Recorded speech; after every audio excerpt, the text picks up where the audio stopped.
영어 읽기랑 듣기는 좀 되는데 말하기가 잘 안 되네요. 한국에서 영어를 배워본 사람이라면 누구나 한 번쯤 고민하게 되는 부분입니다. 유명한 강의도 듣고 책도 사고 영어 회화에 좋다는 건 다 해봤는데 막상 실제로 해보니까 효과는 글쎄, 원어민처럼 말하는 건 둘째치고 간단한 일상 회화만이라도 자신감 있게 하고 싶은 건데 말입니다. 그런데 또 하나의 문제가 있습니다. 대부분의 사람들은 인정을 잘 안 하겠지만요. 바로 말하기만 어려운 게 아니라는 것입니다. 소수의 똑똑한 사람들만 이 사실을 용기 있게 인정하고 영어 회화 실력을 극적으로 올리게 됩니다. 문제를 해결하는 방법은 명확하기 때문입니다. 또 하나의 문제, 그것은 바로 영어 읽기나 듣기 또한 그렇게 제대로 되지 않는다는 것입니다. 이 불편한 사실을 인정하려면 아주 약간의 용기만 있으면 됩니다. 있는 사실을 그대로 받아들인다면 읽기와 듣기 또한 좋아지게 됩니다. 그리고 결국 말하기를 잘하게 됩니다. 읽기는 다음에 따로 다뤄보기로 하고요. 듣기와 말하기를 잘하는 방법에 대해서 조금 더 자세하게 조용히 말씀드려 보겠습니다.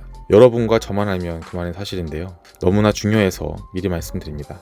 결국 말하기는 듣기의 결과입니다. 영어 회화 잘하는 핵심 비결이기도 하죠. 또 뻔한 이야기라서 무시하실 건가요? 진리를 외면하면 영어 회화 잘하기는 앞으로 평생 불가능하실 거라고 확신합니다. 저주나 악담을 퍼붓는 게 아니라 연구 결과가 말하고 있고 현실이 그렇습니다. 이 핵심적인 원리 하나만 제대로 깨우치셔도 영어 말하기가 놀라운 수준으로 좋아집니다. 요즘 저와 함께 영어를 배우는 분이 계십니다. 스스로 영어 공부를 시작하시고 5개월이 넘는 시간 지속하신 대단한 분인데요. 말하기가 마음처럼 늘지 않는 답답함에 회화 실력을 올리는 코칭을 시작하셨습니다. 그전에는 비싼 유료 강의까지 듣고 계신 분이었는데 말하기가 어려웠던 이유는 무엇이었을까요? 한 가지 명확한 이유가 있었습니다. 바로 말하기 연습에만 집중했던 것입니다. 열심히는 하시는데 순서가 잘못되었던 것이죠. 아직 말하기 연습에 집중하실 때가 아닌데 잘못된 순서로 영어 회화를 연습하고 계셨습니다. 열심히 공부하고 연습한 시간과 노력이 영어 실력으로 바뀌지 않는 안타까운 상황이었습니다. 물론 처음에는 원하는 방식으로 도와드리지만 본질적인 부분에 대해서는 코칭을 해드립니다. 말하기를 위한 듣기의 중요성을 말씀드렸고 본인께서 원하시는 말하기 연습을 유지하되 듣기 비중을 점차 늘려가는 쪽으로 말씀드렸습니다. 말하기는 듣기의 결과입니다. 듣기부터 잘 되어야지 말하기가 됩니다. 하지만 대부분의 영어 학습자들은 듣기 대신 말하기부터 하려고 합니다. 그 이유는 우선 마음이 급하기 때문이고요. 두 번째는 말하기 연습이니까 말하기를 해야 한다는 생각이 있으십니다.